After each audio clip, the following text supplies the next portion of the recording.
Wonderful. Thank you so much for being here, for joining the National Bicycle Dealers Association. Today is Thursday, February 6th. I hope your day is off to a great start. We are thrilled, absolutely thrilled, to welcome our special guests, Patrick Duquet, Edward Wright, William Leishman, Dane Stennes, and Samuel Benoit. Hello, gentlemen. Thank you for being here. Hello there. Great to be here. And for our attendees, thank you for taking time out of your day to join us. This is the NBDA webinar, The State and Future of the Canadian Bicycle Industry. This is an important discussion as we look to the future and how we can, as an industry, make sure we're best prepared. Over the next 60 minutes, we're going to explore key trends that we feel are shaping the market.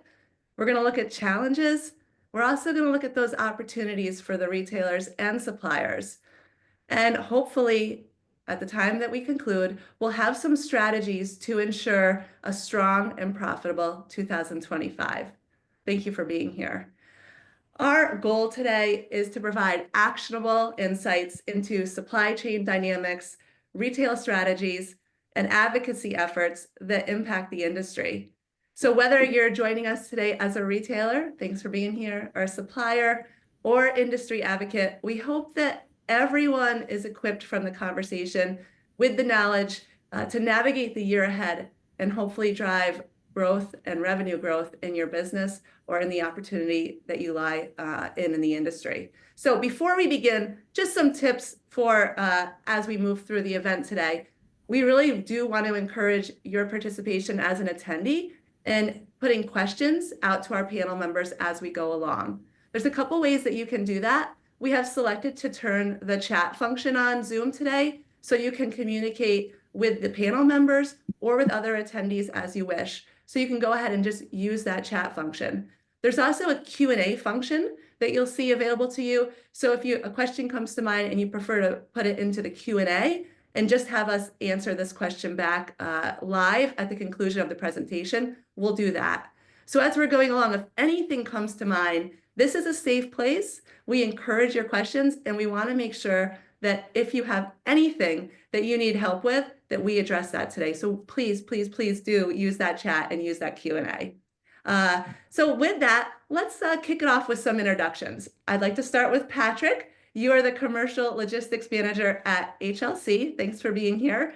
Can you talk more about your role? Yes, thanks, Heather. Hi, everyone. Patrick from HLC. I'm responsible to promote our brands at HLC and responsible for dealer services. Create, develop, and implement our dealer services, whether it's POS integration, web store integration, booking program, partnership program, and the tools on our B2B. Patrick, that's a big role. Thank you for all you do. That's a big, you love it, right? Yes. Absolutely. Edward Wright, you're the Vice President of Canada HLC. Maybe just more about the work you do. Yeah, thanks, Heather. I'm responsible for the commercial direction of the business in Canada, as well as ensuring the profitability for HLC on the Canadian business. So that touches all of our sales, marketing, and some of the basic business functions behind the scenes of HLC. And Edward, it has been just thrilling to work with you and the team at HLC. I know that you're really in tune to staying connected to the National Bicycle Dealers Association, making sure that you have the pulse on what's happening at retail level. So thank you for your communication and what you do.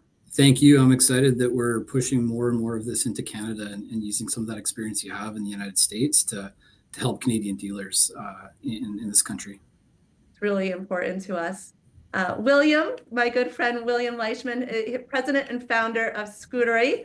I know you run a fantastic shop. You're very active in the industry, part of our e-bike retailer safety panel. Just more about your background in your store. Yeah, so my day-to-day responsibilities are ensuring the smooth operation of our retail store as well as our e-commerce platform, which has grown exponentially, and it's really a key part of our business.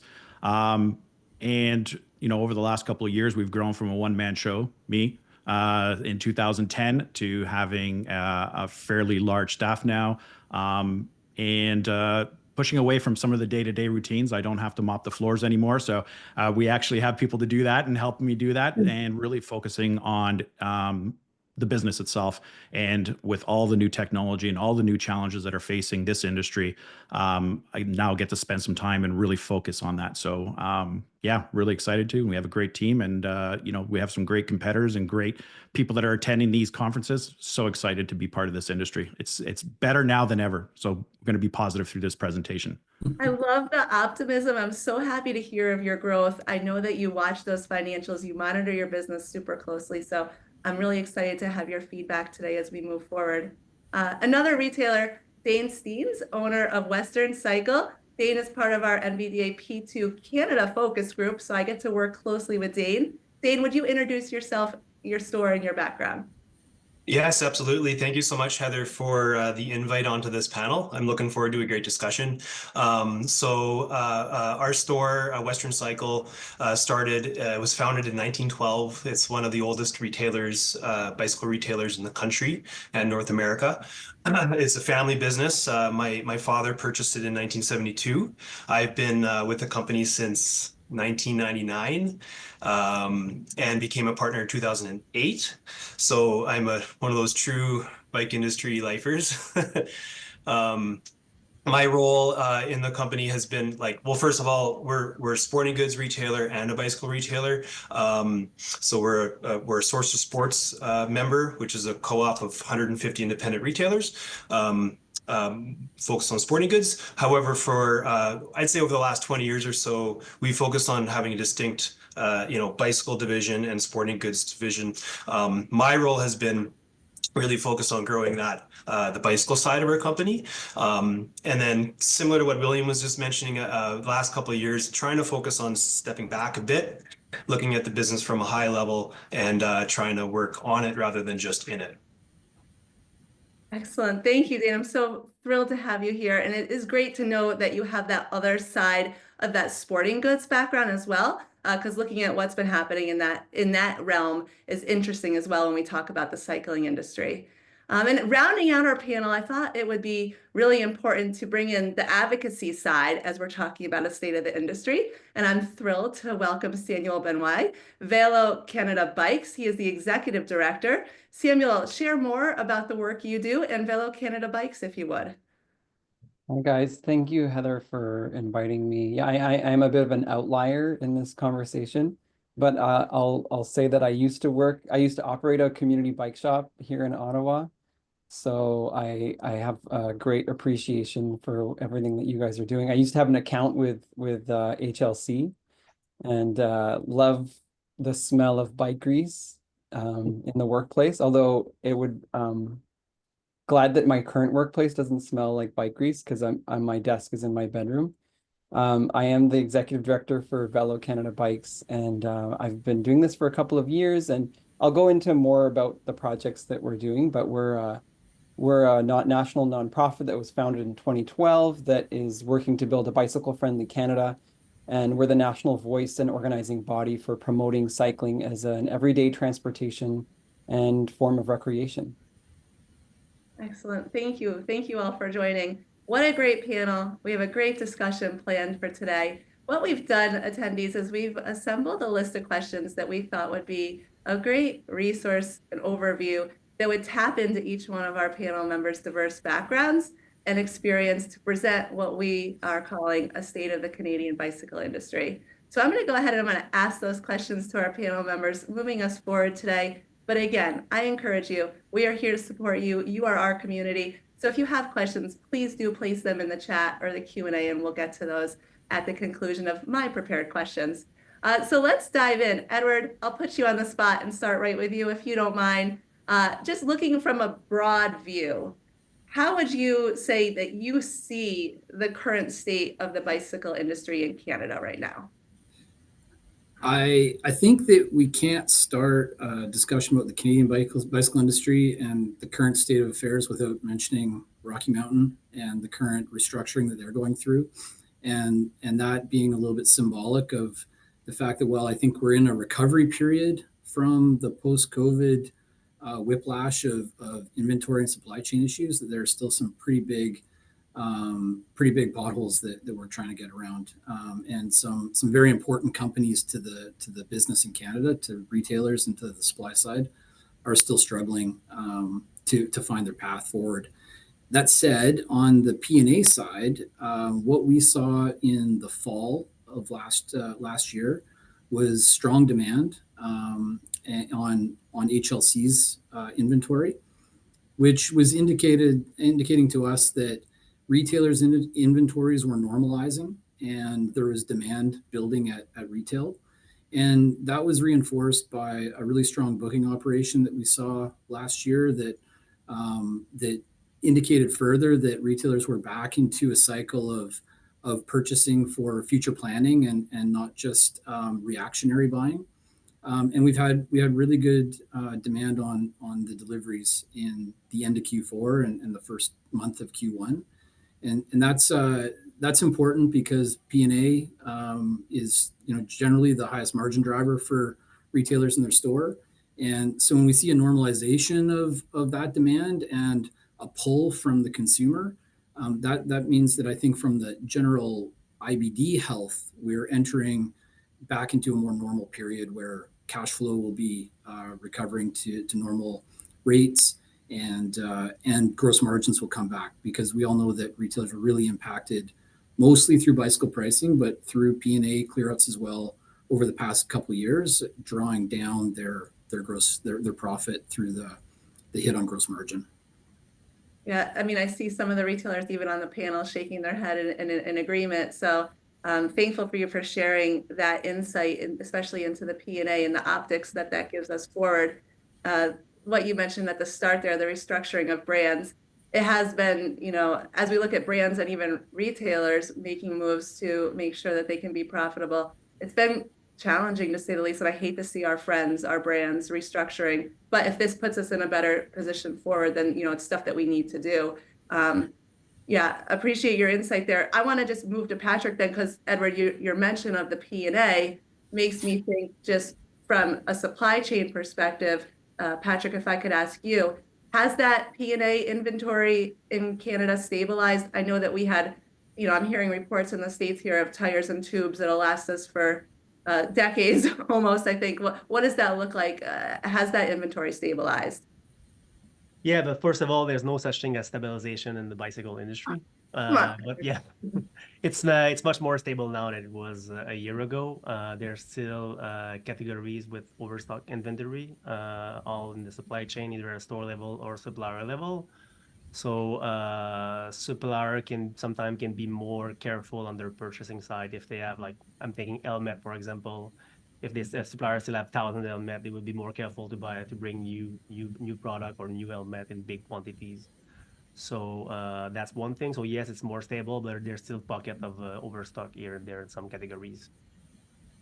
What that means for retailer is they can only depend on their supplier for just-in-time models. We had a good booking operation in the fall, so dealer indicated us what they wanted for their spring. So that's super helpful for the forecasting side. But they cannot only depend on a just-in-time model. Are you seeing more retailers wanting to do this more just-in-time ordering, Patrick? No, we had a lot of commitment for more dealer in the fall for the booking operation. So yeah, they prefer to commit early to have the inventory when they need it. Thank you. Edward, just, I want to just come back to you. So you're hearing what Patrick, and I'm sure you guys meet and you have, powwow sessions about this, but from where you're looking at supply chain, if it is getting more normal, I'm sure there's still challenges, maybe certain categories. Are there any concerns or red flags that you would put out to retailers to just be very cautious of? I think that the big boogeyman in the closet right now that we need to be worried about is exchange rate. The Canadian dollar at an all-time low, a 20-year low, let's say, right now, and how that's going to impact future pricing. HLC has been very slow to react. This time of year, it's better maybe to wait a little bit for us on adjusting pricing. But I think retailers can expect, whether talking about HLC or any of their suppliers, that the pressure on exchange rate is going to force a change in prices, both at wholesale and the accompanying retail. And I think we need to worry a little bit about the elasticity of that for the consumer. while managing the reality of the exchange rate and the impact on the Canadian dollar, where most of what suppliers are buying is in US dollars, whether we're buying from the United States or buying from Asia, oftentimes even from Europe. We're not necessarily buying in euros, we're buying in USD. So that impact and how it will be passed on to the consumer is an important thing to discuss. I don't think there's enough gross margin or profit in the distribution business or in the retail business for those two portions of the supply chain to eat that price increase. And so some of that will end up in the consumer's wallet. Definitely looking at the tariffs and the exchange, it's definitely a concern. I know we sent a member letter out to our members yesterday, our Canadian members, just how to plan and that we're here for them, but we're going to definitely keep a close eye on that. In our P2 group, Canada, and our other P2 groups in the States, we talk about inventory optimization. A strategy for 2025 for retailers potentially could be to narrow inventory to certain models, making sure you're making top margin on those models, and then further communicating with your distributor or your supplier that, hey, your item is important in my product mix, and I'm going to need XYZ number of units based on my data. That's what, communication, I think, is a core of everything we do. Patrick, any advice from your side? Any strategies that you're proposing to retailers when it comes to managing their inventory in 2025 to make sure they don't have holes? Mm-hmm.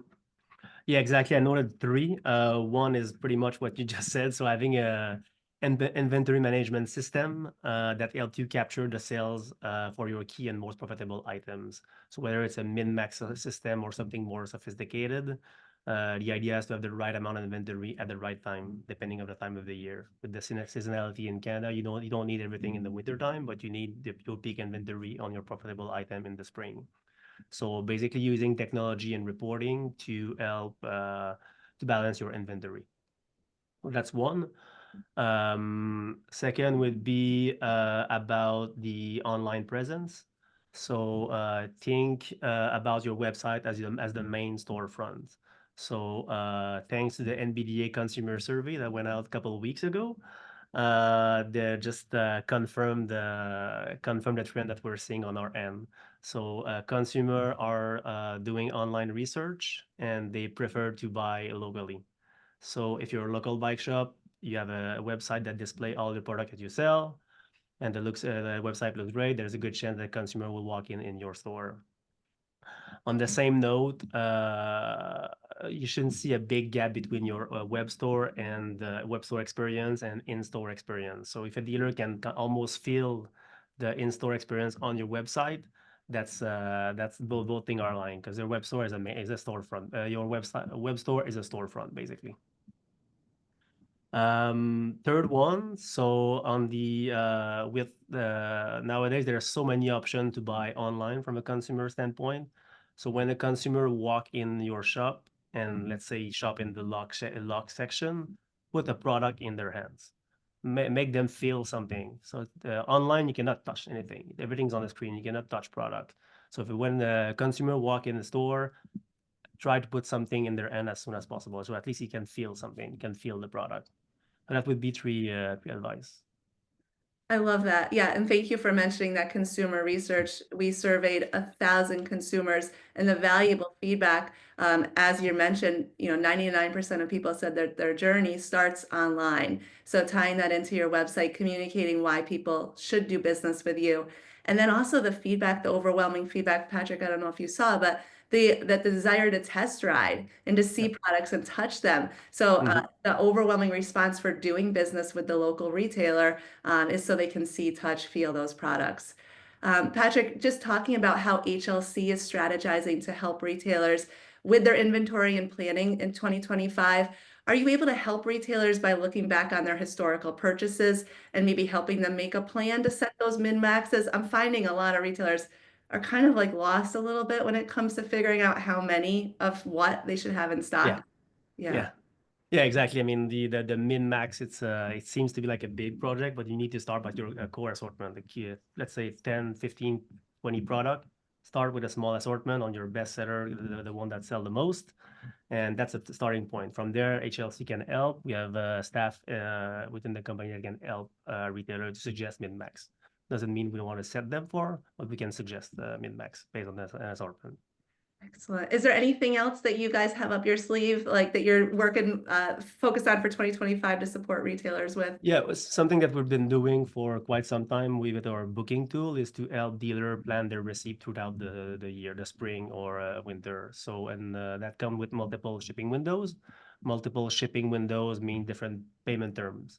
Oh. So a dealer doesn't need to take all this product at once. He can split out his receipt in, let's say, 3 different dates. So we get 3 different payment terms. So that's helpful for a cash flow perspective.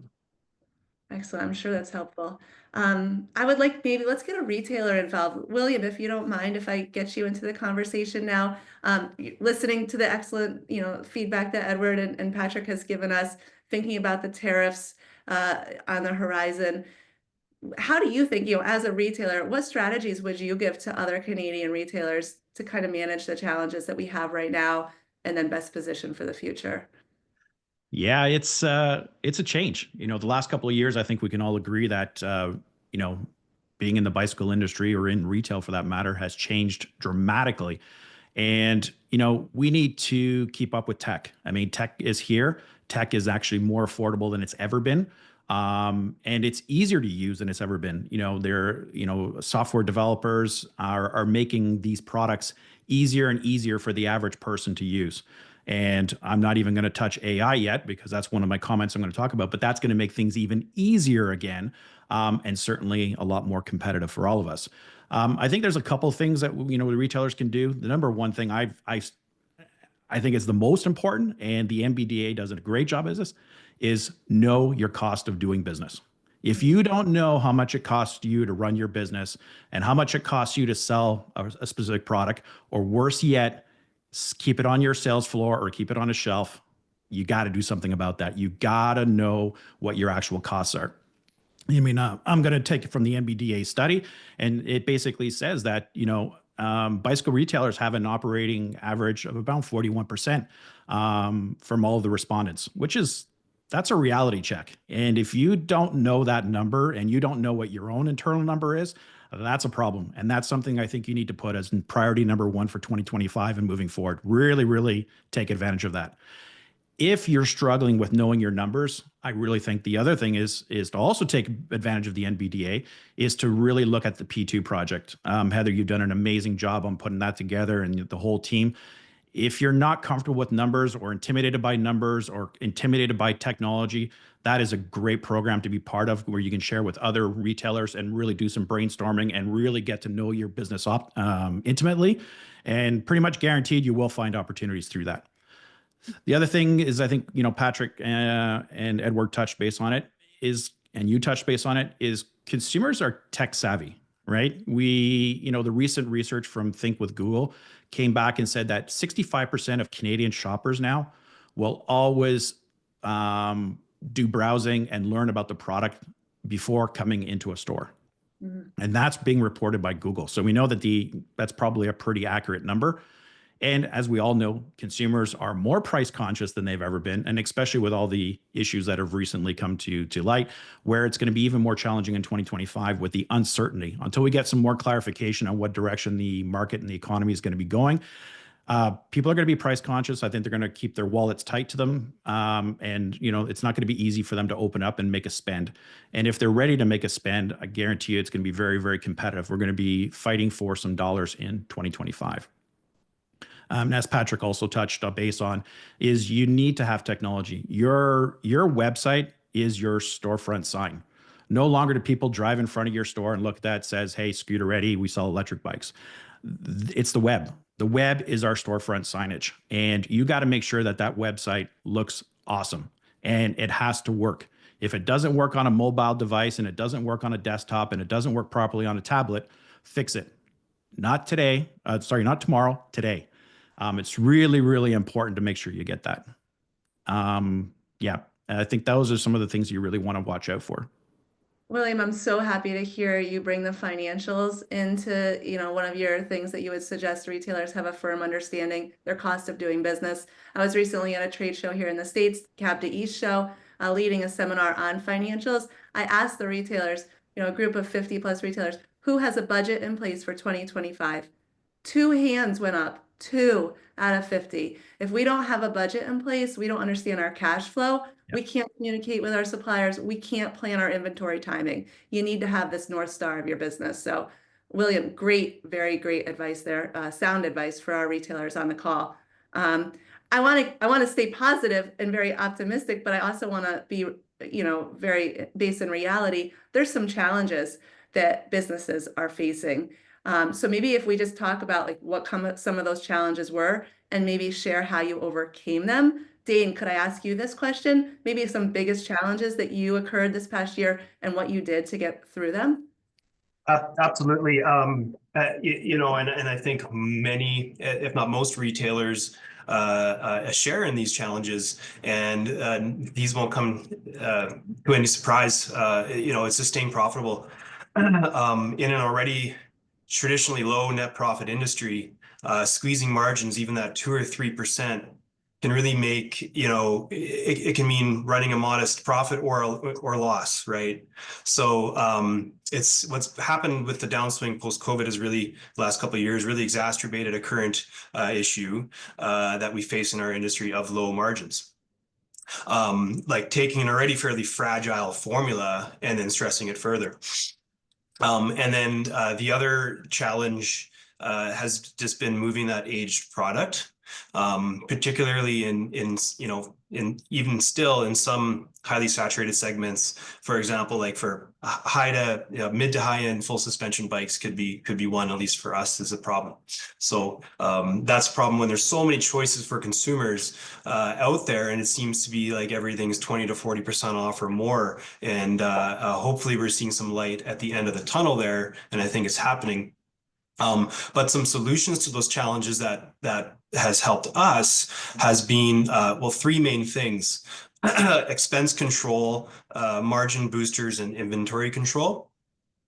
On the expense control side, really having a hard look at every line item on your income statement and trying to look at them from a perspective of percentage of sales. For example, if payroll and marketing are too high as a percentage of your sales, well, you need to have some hard decisions and look at those before they become worse. So reacting quickly with those, and just overall trying to lower, we've had to sort of lower those variable and fixed, if you can, expenses at the same rate as the downswing in sales, and that's been kind of the tough balancing act. So to sort of balance that part of the equation, it's boost those margins up, pulling the trigger on isolated and safe opportunity buys if you can, and that's helped the other end of that equation. So as far as the inventory control goes, to help move that age stuff and increase turns, one thing that's helped us is just to be a little bit more disciplined and being patient and constant monitoring your price competitiveness and your stock levels. And one big one that we've switched to is really trying to move towards, a more sophisticated system on how we do purchasing through an open to buy system. Of course, using min maxes too, like what's been discussed already when Patrick brought that up. That's awesome. But going further, I think, I'll plug Workstand IQ. They've really helped me with their open to buy dashboard tool. It's been great using that. So. Excellent. Dave, great tips and the challenges of, moving some of this inventory that is more than 180 days old. I mean, more than 365. We need to move that. It is challenging right now. This is something I'm hearing from retailers over and over again. So some great things that you've done to strategy. I call it mining for margin, looking for those little extra margin points, that 1 or 2 point. They really do add up and make a big impact on your business. Thanks for sharing your challenges and your strategies to overcome them. William, I'm thinking about AI now. I haven't stopped since you said it, but coming back to consumers are changing their habits. The cell phones make it so easy to just look up a product and hit buy now. And we even have our brands getting into the marketplace, I would be remiss not to say D2C. It's something that's real. It's a challenge that we're struggling with, but the importance of the bicycle specialty retailer is there. In the consumer research, an overwhelming number of our respondents said they prefer to buy at the specialty bicycle retailer because of the service, the knowledge, and just that sense of community of supporting a local business. William, how can we balance, a brick and mortar business with the D2C channels out there with this change in consumer habits? Any tips that you would suggest? I know you do it well. I think we have a huge advantage here in Canada is that it's impossible to have a good bike shop everywhere across the country. So there's a good portion of the population in Canada that does and wants to buy online simply because it gives them an opportunity to buy products that are not available locally, for example, or maybe there is no bike shop locally. So we do very well in areas that there is no shop, or they're more remote, or there's a very limited selection, for example. So things are changing. It's easier to find stuff. AI from a retailer standpoint can really open up a lot of opportunities for you, stuff that you wouldn't normally think about. So I think from a retailer standpoint, if you can strategize with AI now, we use it on a regular basis. It's an extra, virtual person to brainstorm with. And it's also a great way to help optimize and give you some guidance about what direction your business should go. But certainly, if you're not focused on anything digital nowadays, it's going to be a challenge. So you need to invest in digital technology for sure. Yeah, I like AI. Regardless of what it is. We use it here. It can just be a good starting place to kind of get your brain moving, and you can give it some prompts. So thank you for bringing that into the conversation. Let's go back to positive. Let's get some optimism. Let's talk about the opportunities that we're seeing for retailers, for the industry, and what we're doing to capture them. Maybe I'll bring this one back to Dane. Dane, what opportunities are you seeing, and what are you doing so you are best positioned to capture them? So I'll talk about 4 main points. The service department for sure. Service. That's what really, you can't get that online. You can, you need to come in and experience that, and trying to make our shop stand out and gain new customers by both reducing friction in our service department and offering some new services to give them a compelling reason to come into our store. One thing that we're going to do on that topic is actually pick up and delivery. They don't have to come in. E-bikes are big and heavy, and not everybody has a big truck or whatever, or a rack to get it there. So we will go and pick it up and deliver it when we're done. It's a new service we're going to start this year. Early morning drop off as well. So just kind of looking at all of your customer touch points. How do we fine tune those and look for opportunities?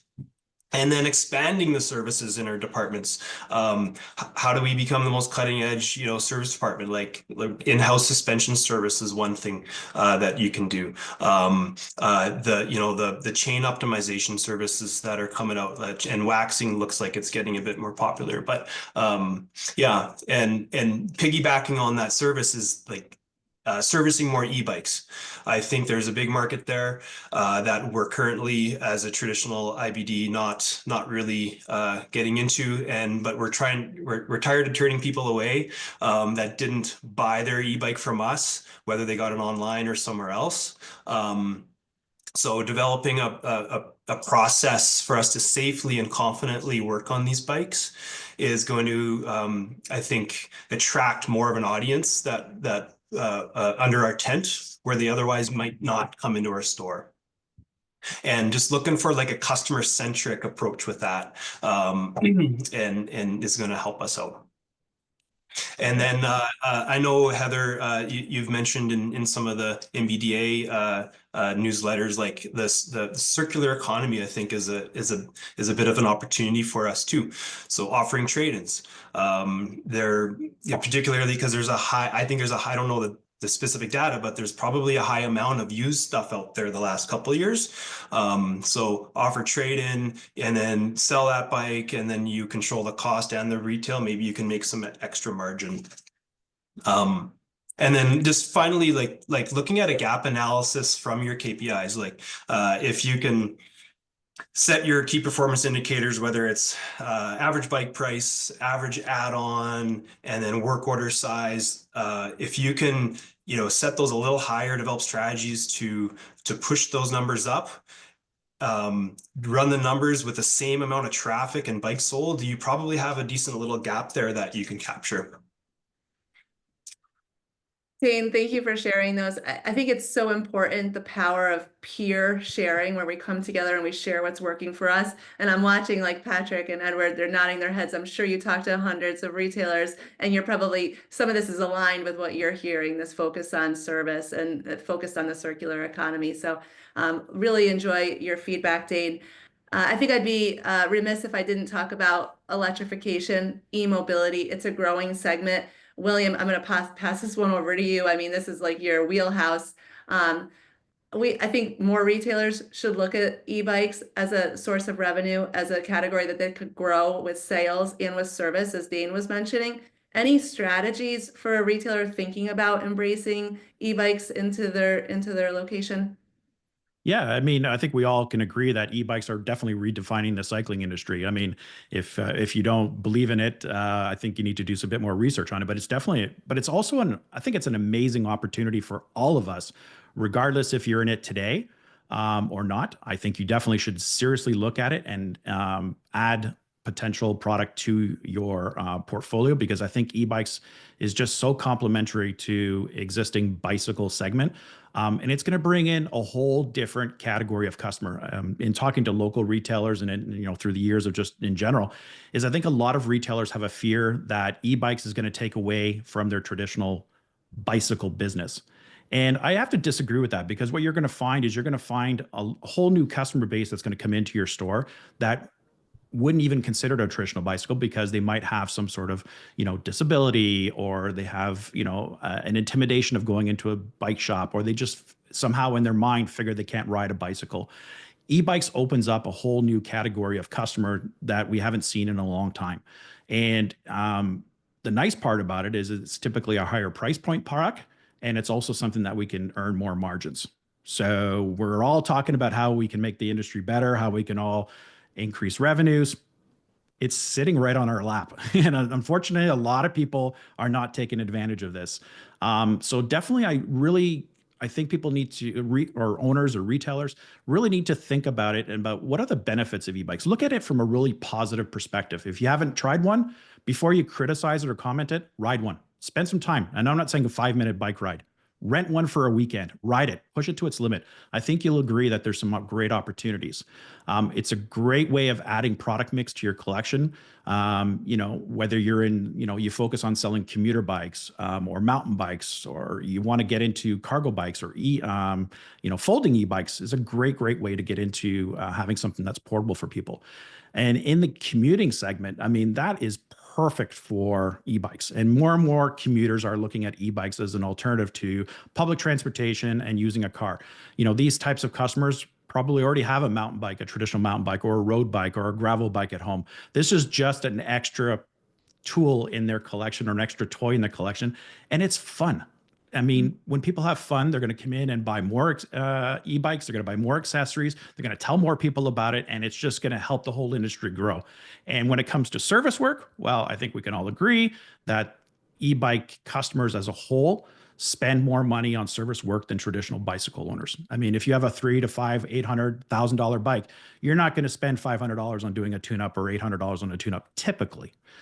E-bikes, when you start talking $3,000, $5,000, $8,000, $10,000, a $500 or $800 service work, people don't quab at it. And it's a great way of increasing bottom line profitability for any retail store. And you can charge more for doing service work to e-bikes because they're a little bit more in depth. You're going to spend more time on it. Components sometimes can wear out quicker depending on what kind of componentry you have on your bike. And it's a great revenue generator. But with that, there is a little bit of work that a retailer needs to do. You can't just say, I'm going to go buy e-bikes and throw it on your floor. Okay, I've done that. I've lost all my hair because of it. I've been stressed out. I did it in 2010. Please don't go down the same route that I did, although I didn't have any choice back then. But there's a strategy you can put in place, and here's a couple of key points. You need to train your staff.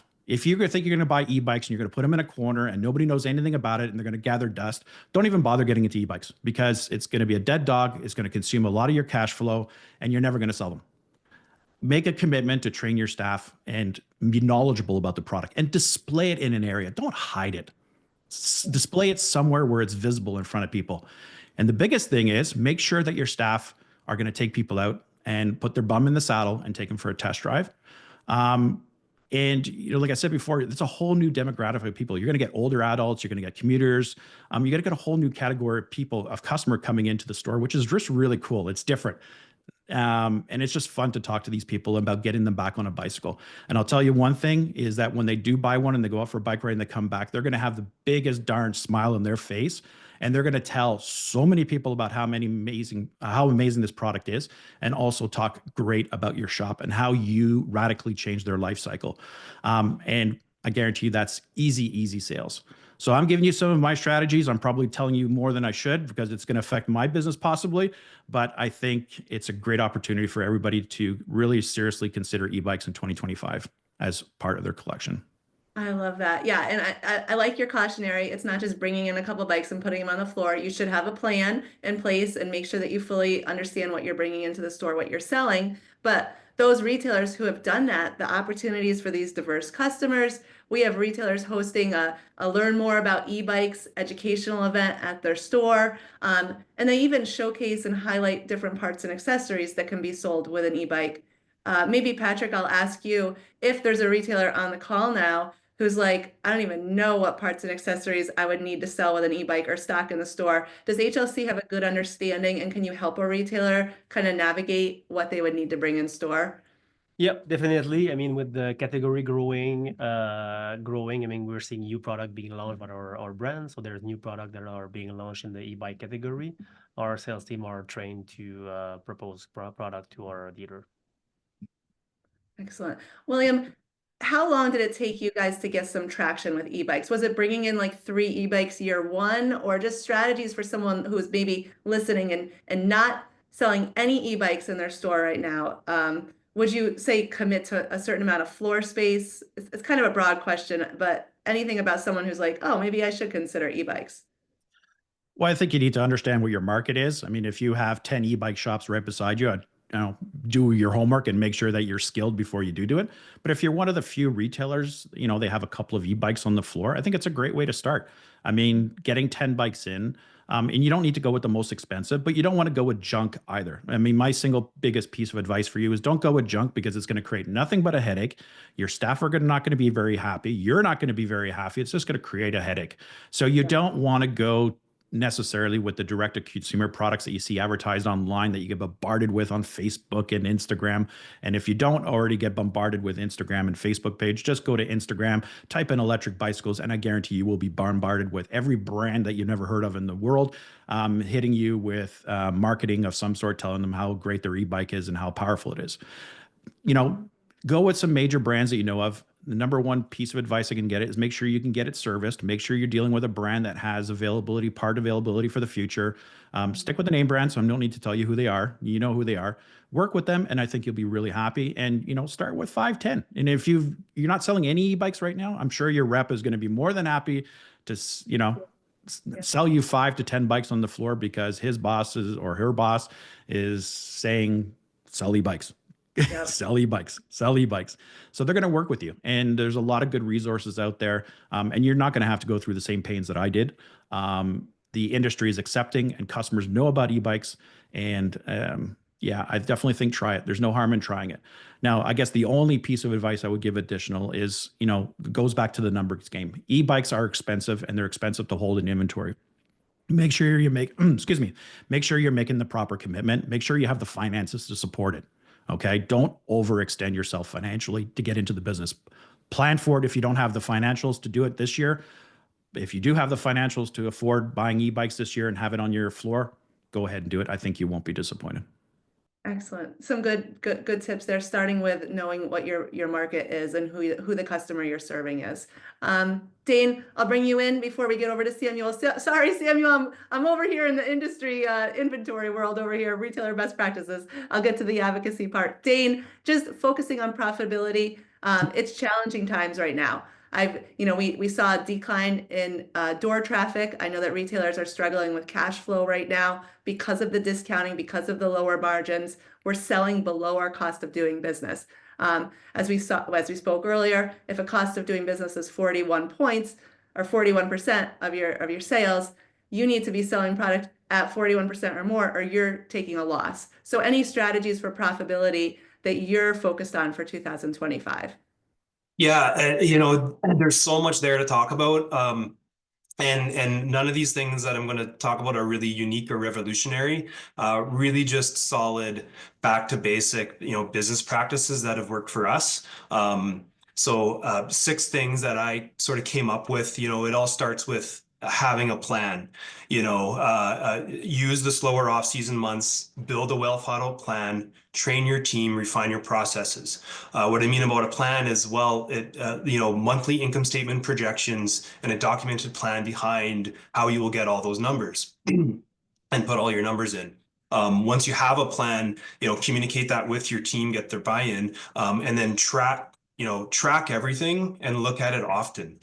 So I track around like 18, 19 data points on a weekly basis on a spreadsheet. And then I share the highlights with my with like 3 or 4 of my leadership team, my main crew. And if we're falling behind or see a red flag, we'll try and react quickly and see if we can turn it around. Having an empowered team is going to help you with that, and like a long-term happy crew that feels engaged with the business will reduce turnover. It's a profit suck to keep hiring and training and stuff like that. So investing in a good team is really important. Particularly where everybody has like a clearly defined role, and you have a good meeting pulse with that, like a daily huddle. You might want to do a weekly team meeting, and then one thing we do is monthly check-ins with each staff, on an individual basis that are quick. So one tool that's helped me with this in this kind of world was a book by Gino Wickman called Traction. He likes to talk about running your business on an operating system. They use the entrepreneurial operating system. So that's helped me kind of, again, step back, work on my business rather than just in it. Another way to try to help drive profit is just be the community hub, right? Like give customers that reason to choose you, and engage in the local cycling community. One thing I learned like years ago when I first started out was like, if we wanted to gain traction in our local market, is we had to be very involved in the local cycling community. And lead weekly rides, support the clubs, go ride with your customers, do test rides, show them that you're not just another building selling stuff. So and then my second last point is like, be passionate about your business and not just about cycling, and seek advice often. As cheesy as it sounds, fall in love with the numbers and the business side of the number side of your business. Surround yourself with people smarter than you and seek advice often. And a really powerful piece of advice that somebody very successful once gave me was accept advice only from people if they have 3 things. 1, they have to be intelligent. 2, they have to be an expert in the topic you guys are discussing or opportunity you're discussing. And 3, they should have your best interests at heart. So that's a good segue into here's a plug for the P2 group. A good segue into the NBDA and the great work that you do, Heather. If you can, for any other local retailer out there, if it's a good fit, consider joining a P2 group. It really can be that like invaluable peer group that will help guide your business, work through issues, and be a sounding board. And in the end, you'll make some good friends too. Yeah. Thanks, Dane. Yeah, there's so much that you just gave us. I did put a link to EOS Worldwide, which is the traction book that Dane was recommending. It's a great way to structure your business. Think about your business, your org chart, your mission, vision, values.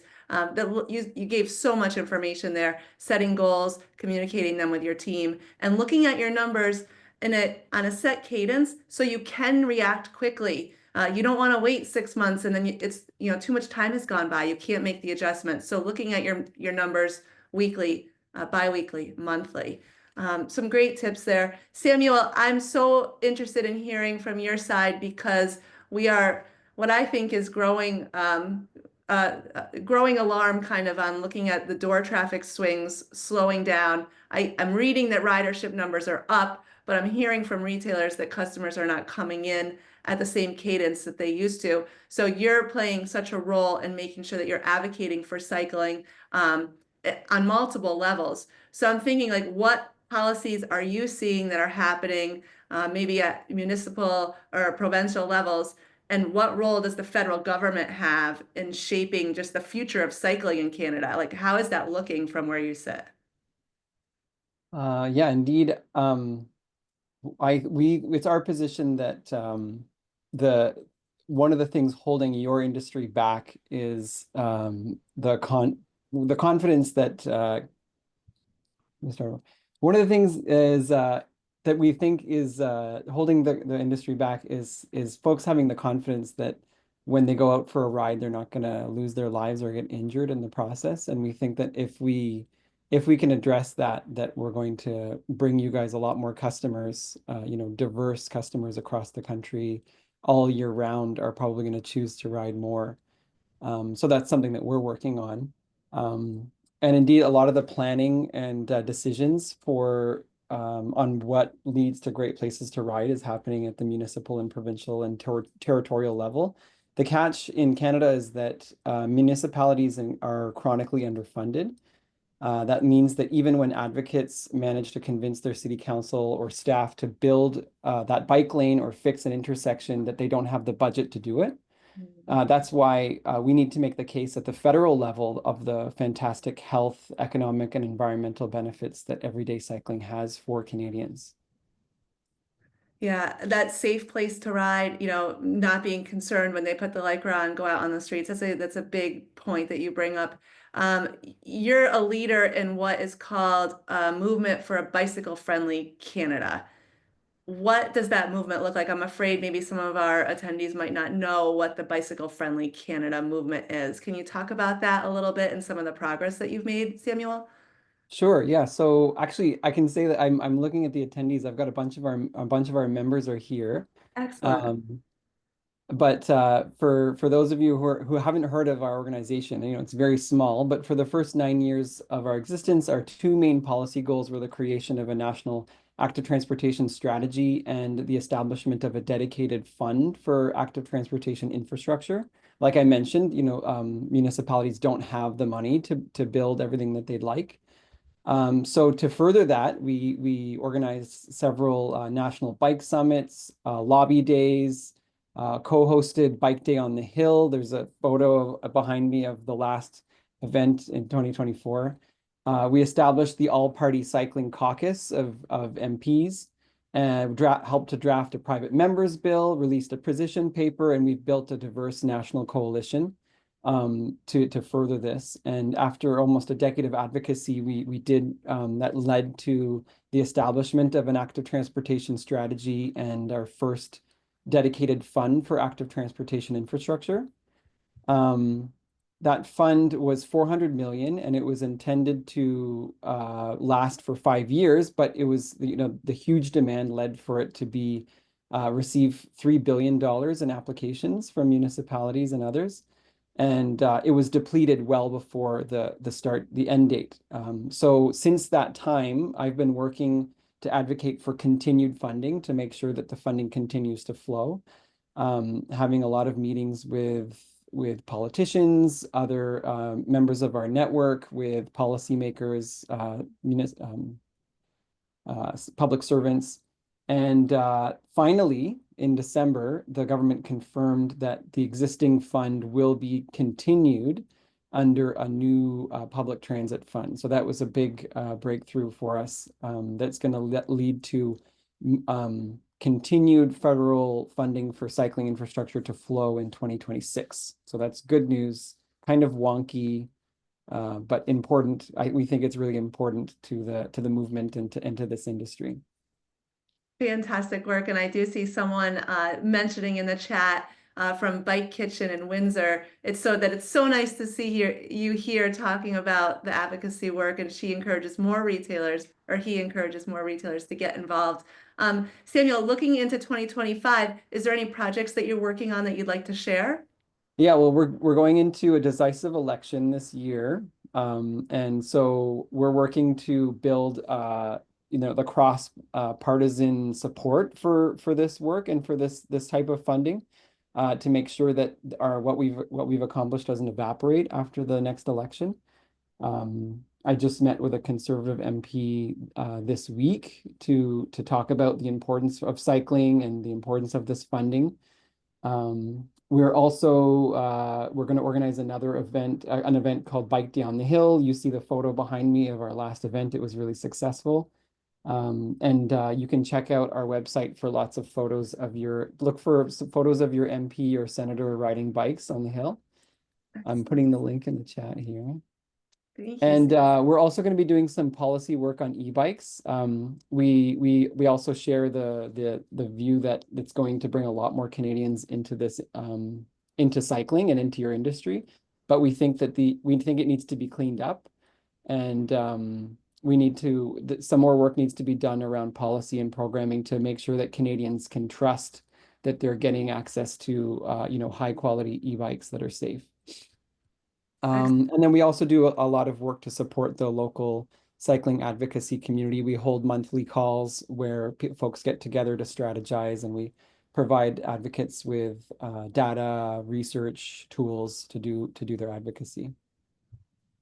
I think that we are in huge support of your work. I know that you are an MBDA member. You work closely with Jenna from our team, making sure that we're promoting the work you're doing. And thank you for the work you're going to do to help clean up that e-bike segment, because that is an important thing you're doing there. Just final question before we get to our questions I see coming in, just for the panel members at large. We're talking about growing ridership, getting more people into our doors. Besides sales and service, any other thoughts as a group, that you have of how we can do that, how we can continue to focus on growing ridership, welcoming more people into our sport? Oh, Samuel. Yeah, well, I have an answer to that. I would like to plug. I hope everybody here is a member of the NBDA, and that's an important network to support the industry. And I'd like to also put a plug for membership in Vélo Canada Bikes. We're a member-based organization, and our members help us strengthen our advocacy at the federal level to point to our diverse membership across the country, and as well provides us a little bit of funding to do that advocacy that, of course, no grant will fund. Shout out to Dane, who just bought a membership for Western Cycle in Regina. So thanks for doing that. The membership for bike shops is just $150, and we can give you a little crest that you can put on your website. You can put on your stuff to let your customers know that you're a part of this national movement. And I'll put a link in the chat. So that's one thing that I think that everybody in this community can do to help. Yeah, we must stay connected and work in partnership. That's how we, can broaden our horizons and help the industry on a bigger level. Thank you, panel members. I saw some questions coming in, but it does look like the panel members have been chatting back and answering those questions. We will post a recording of this presentation available to everyone and share it out within 24 hours. Any other questions coming in that I can answer now? Thank you, panel members, for chatting back to those questions. And I see Peter from Bicycle Market Research was helping us out with some questions as well. Patrick, were you going to unmute and jump in there? No? Nope, I'm good. Thanks. Excellent. Well, panel members, I appreciate you so much for being on this call. We will link all of your contact out to our membership base with the recording as well. And if you are on this call and you're interested more about the NBDA, we do have a lot of work we have done specifically to help our Canadian population. And there is a specific page on our website that shows all the resources available. Please do visit that and reach out if we can support you. Our organization truly believes in lifting each other up. I am 100% available, heather@nbda.com. I'm always looking to make sure that I can be a resource for anyone. So if you have any questions that maybe you're uncomfortable asking during the live event today, please send me a note and I'll get you an answer as soon as possible. Edward, Patrick, William, Dane, Samuel, thank you so much for the MBDA team. Thank you. And for our attendees, thank you for being here. I hope everyone has a nice evening. Thank you so much. Thanks, Heather. Thank you. You, bye now. Thanks. Bye now. Bye. Guys.